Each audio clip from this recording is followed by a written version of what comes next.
All right. Anything before we bring the jury back?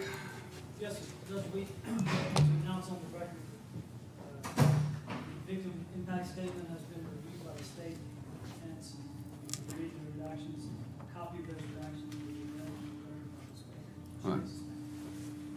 Also, Your Honor, the state replaced what Madam Clerk's on her hand, the transcript, rather than the entire transcript, the redacted portion that we agreed to today. All right, let the record reflect that instead of the transcript of the entire statement of the plea, the court will accept the modified, just the one single page. Is that what it is? All right. All right, then with those two statements, are we ready for the jury? All right, bring the jury, and we'll need the 4 first and then the 12. Yes.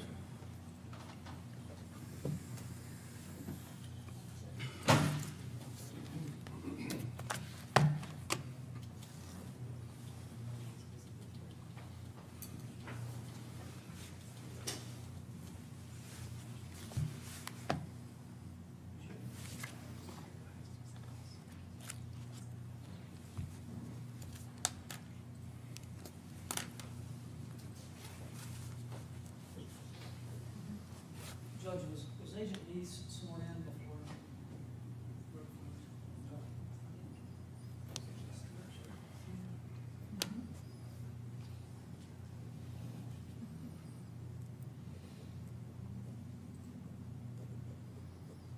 Let's do it again. Just do it again.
All right, ladies and gentlemen, thank you. Trust you had a good lunch. Let me explain one thing and clarify one thing. Prior to Agent Neese being called, when Assistant District Attorney Bourne was on the stand, I indicated to you that I had made a ruling on a motion or an objection. In no way did I intend to indicate to you that I felt that the state had met its burden on that particular factor, nor did I intend by my inartful wording to indicate to you that I had an opinion about whether that was sufficient evidence or not. You are the triers of fact, and you will be the ones who will determine whether the state has met its burden of proving to you the factors that are set forth in the statute regarding the death penalty. So please understand, if I made some statement that would indicate I had an opinion or that I thought there would be sufficient proof, that was not my intent. My intent was only to indicate to you that I had found the other issues to be not relevant, the other testimony to be not relevant, and therefore I excluded it. So thank you. With that qualification and explanation, we'll let Agent Neese begin his testimony with the state.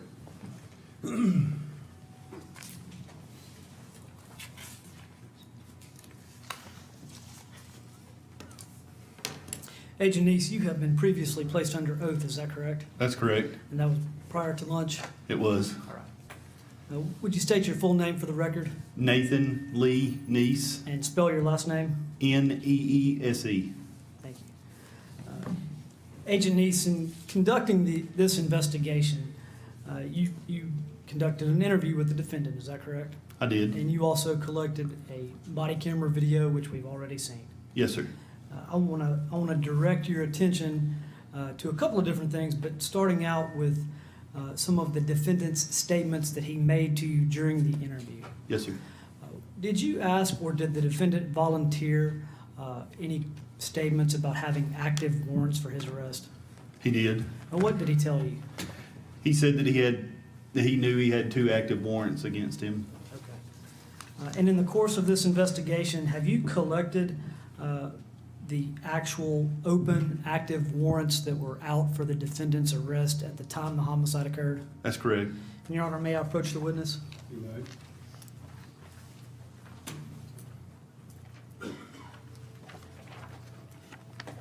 Agent, can you identify this document?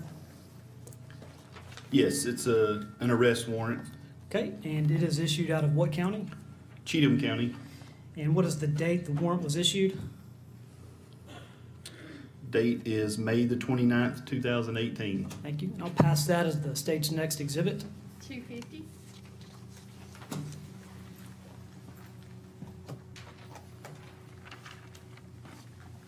Agent, can you identify this document?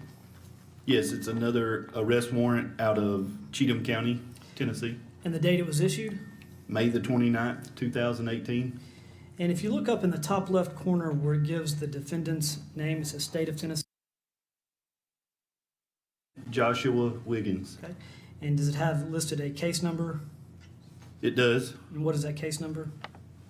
It's 11 GS1 2018 CR 83411 count 2. Thank you. I'll make that the next exhibit. 251.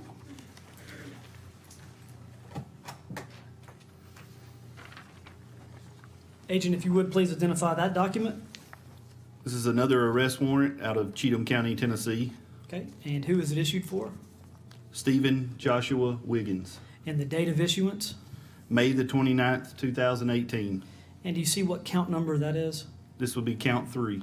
Move that as the next exhibit. 252.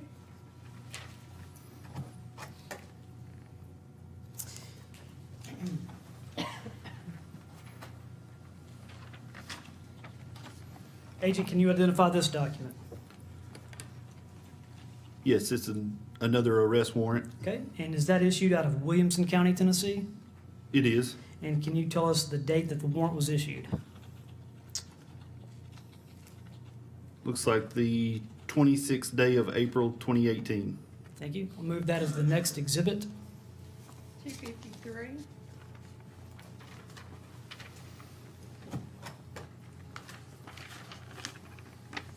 Agent, can you identify that document? Yes, this is another arrest warrant, and this one is issued out of Dixon County, Tennessee. Thank you. And what was the date the warrant was issued? Looks to be issued on March the 6th, 2018. I'll move that as the next exhibit. 254. Agent Neese, if you were keeping count, how many warrants was that? I believe that was a total of 5 warrants, 5 active warrants 5 active warrants. that were issued against the defendant or for the defendant's arrest, That's correct. all prior to the homicide? Yes, sir. Thank you. Now, Agent, when you interviewed the defendant on June 1st, 2018, you asked some questions and he made some statements about avoiding law enforcement. Is that correct? He did. And we've already listened to the interview, and I don't want to play the whole interview again, but I've cut some portions of it. If you would, please direct your attention to the screen.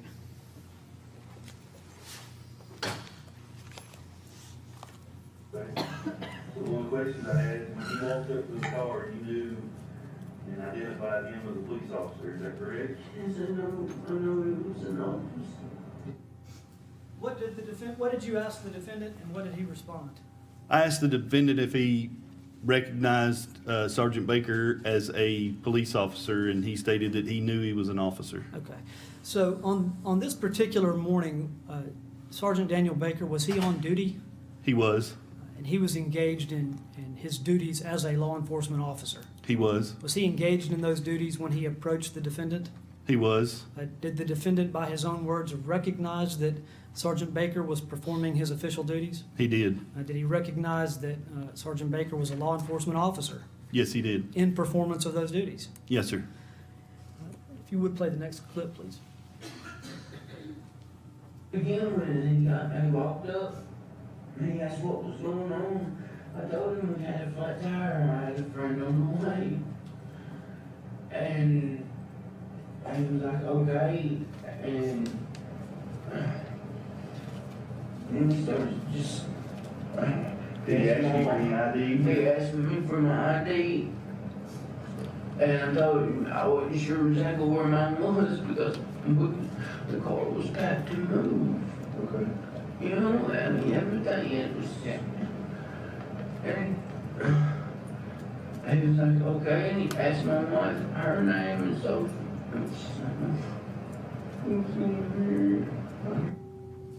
Agent Neese, you've previously testified that you were a patrol deputy at one time, is that correct? Yes, sir. And you've now heard the defendant's statement about what Sergeant Baker did in his approach to that vehicle. Yes. Are those in performance of his duties?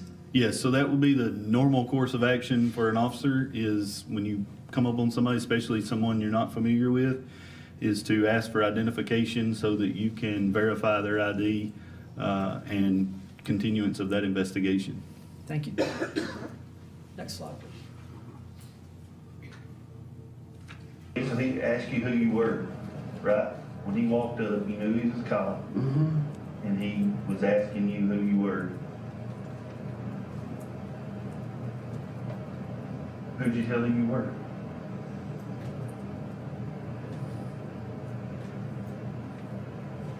I told him I was Scott Wiggins.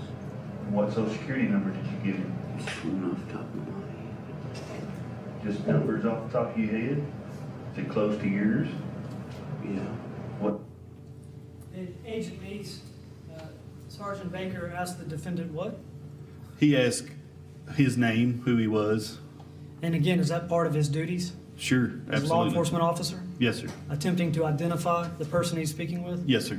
And in the statement that we just heard, did the defendant acknowledge that he knew Sergeant Baker was a law enforcement officer? He did. I said, you knew he was a cop, and he said he did.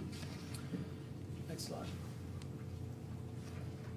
And why would you give an officer that you say you're being cooperative with a fake name or a different name Because and a bad social security number?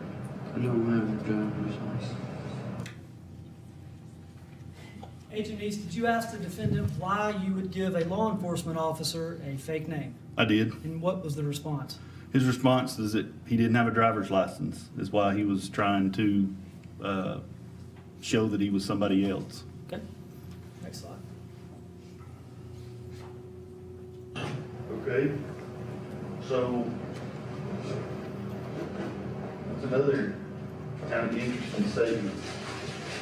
What's a cooperative guy with law enforcement say that he just could've got the door off, open, he would've just run? Why'd you not want him to know who you were? I just don't have a driver's license. That's it. I'm just gonna be blunt with you. Kill the guy over not having a driver's license? I got a bunch of violations against me on How much paper you? uh, 5, 10, and 3. 18?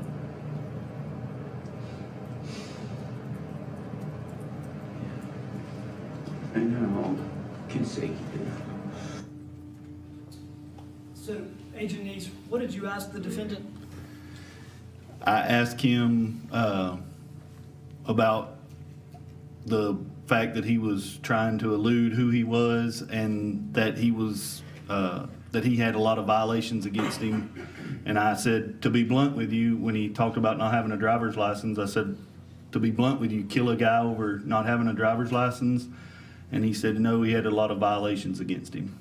Hey, that's what we heard him say. He had a lot of violations. That's correct. And now he started naming some number of years, is that correct? He did.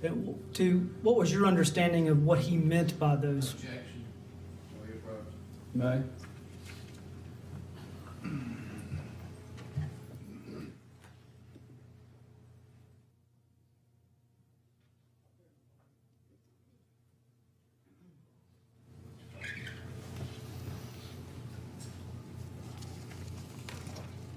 Judge, I'll strike that last question. May I proceed? You may, yes. Thank you. And next slide, please. You told her what now? I'm doing I said, I love you, I'm sorry, baby, I'm going to jail. Why did you say you're going to jail? Because I know I got 2 active warrants on me. Is that when you, so, is that about the time he gets to the window? Yeah. I So- told her, I mean, that's all, I swear to God, I told her, I said, baby, I'm going to jail, I love you. And she said, And she said, "But you're going?" I said, I'm going to jail, I love you. I said, she says, I'll be here for you. Agent Neese, what did the defendant say about warrants? He said that he knew he had 2 active warrants against him. He said he knew he had 2 active warrants against him. That's correct. All right. I got another slide, please. Dixon County went to my house on Yellow Creek Road looking for me. That's why I'm leaving. That's why everything was packed up and was leaving state. I was gonna run out of state. where were you gonna go? I ain't really decided yet. Kentucky, Illinois, New Mexico, California, somewhere. And what does the defendant tell you? That he was going to run out of state, that he was going to go to, and he named some states that he might possibly go to. I think I heard him name Kentucky and California, is that correct? That's correct.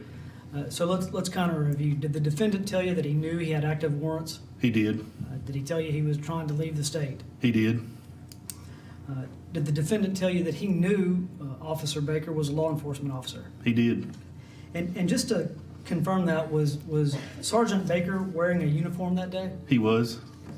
And I'm going to hand you what's previously been marked as Exhibit 243. Can you identify that? Yes, sir, I can. And what is that?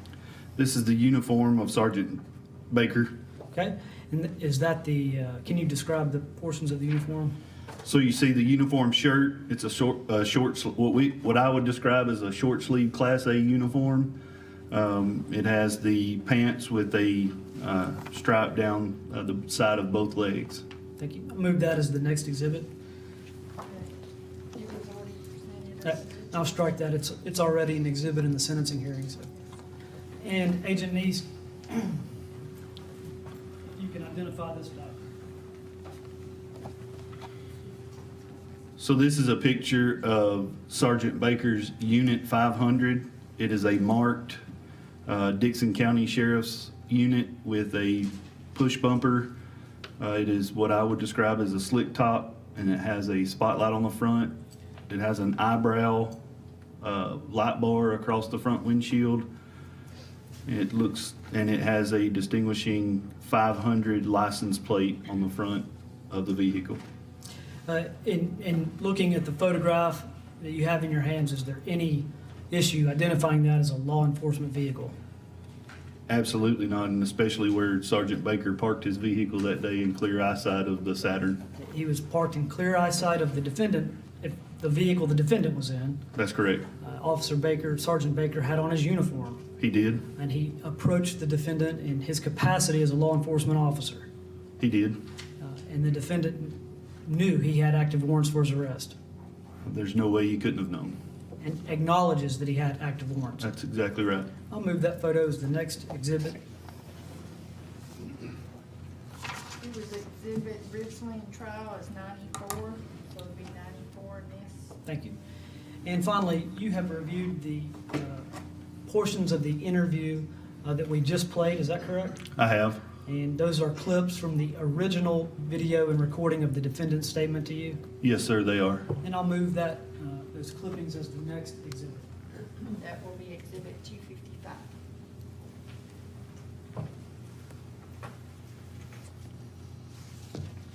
I wonder if I could have just 1 minute.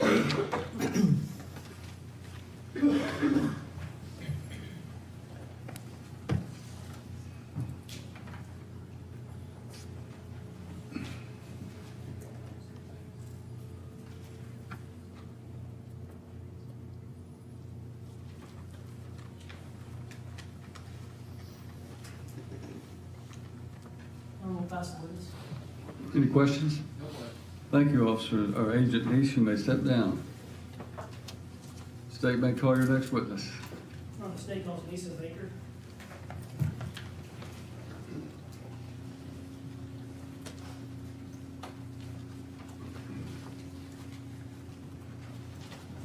Would stand right here, face the clerk, Ms. Warren. Do you solemnly swear or affirm the testimony you give in this case be the truth, the whole truth, and nothing but the truth, so help you God? I do.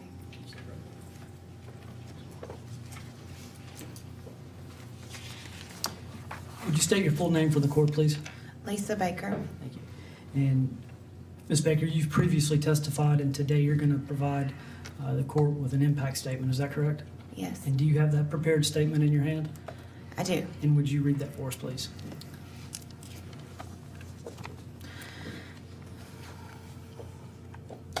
I want to start by saying that my ability to control my emotions should in no way reflect how much I love my husband. I've had three long years to grieve and understand that no matter what is said, nothing will bring him back to me. It feels like yesterday and forever ago at the same time. I used to believe in the good in the world and that bad things only happen to bad people. I used to be the person that thought no matter what, everything will just work out. I used to say things like everything happens for a reason and God will never give me more than I can handle.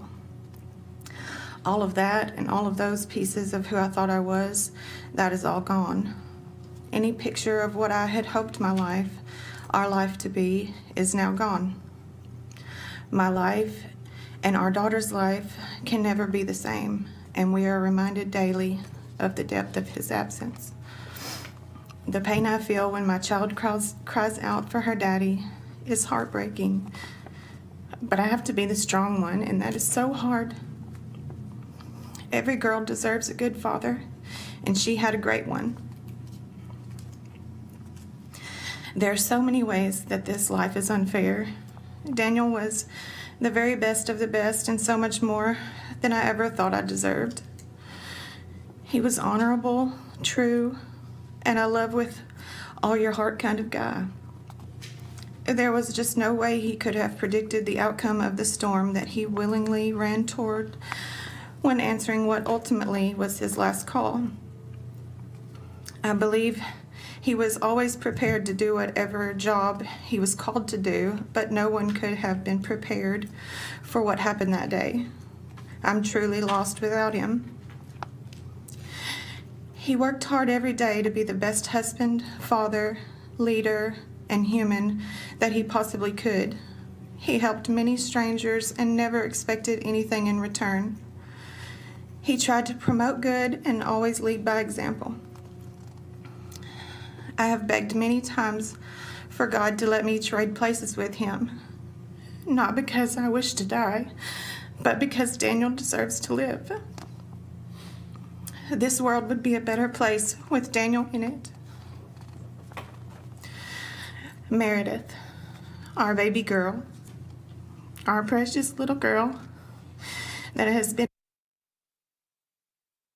forced to grow up without her daddy. Meredith was just 22 months old at the time. She was just starting to say, "I love you," and put words into sentences.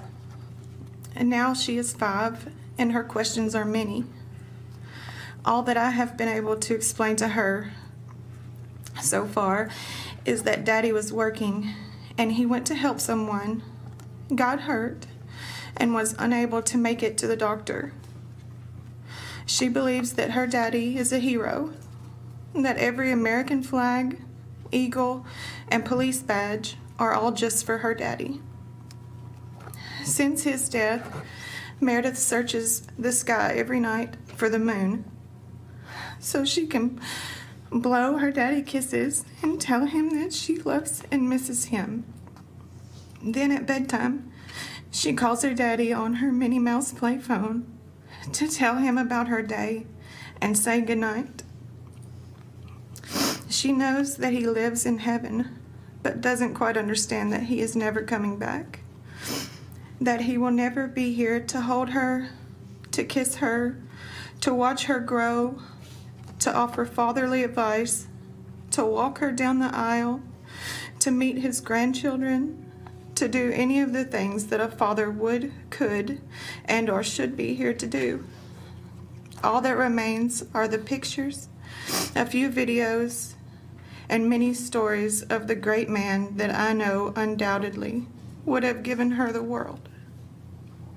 The true impact cannot be measured because it will never end.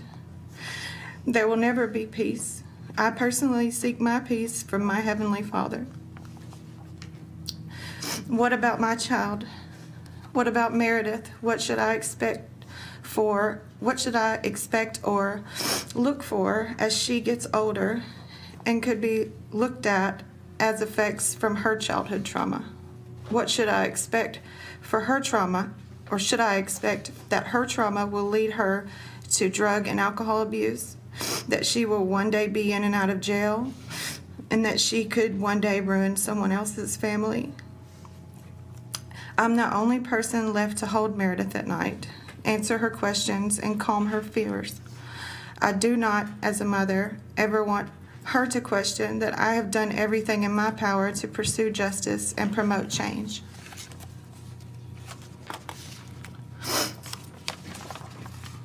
I'm prepared to spend the rest of my life making sure yours, Stephen Wiggins, is miserable. However long that may take, you better believe I'm strong enough and I'm not going anywhere. Thank you, Mr. Baker.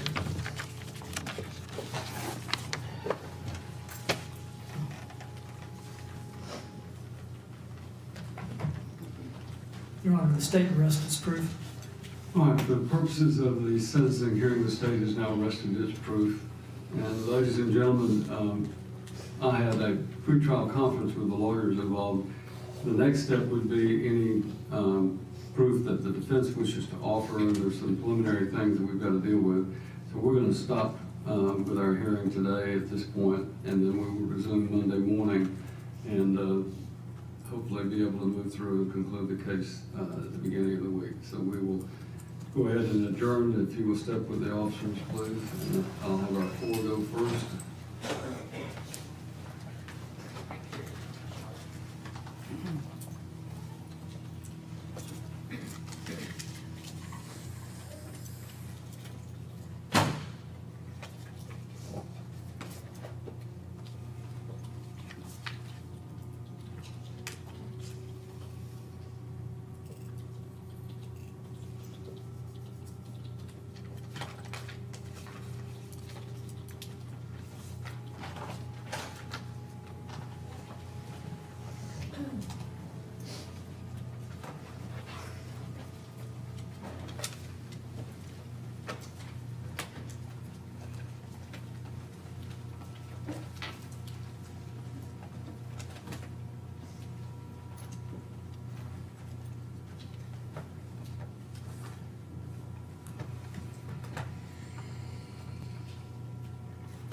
Is there anything we need to address before we adjourn? All right.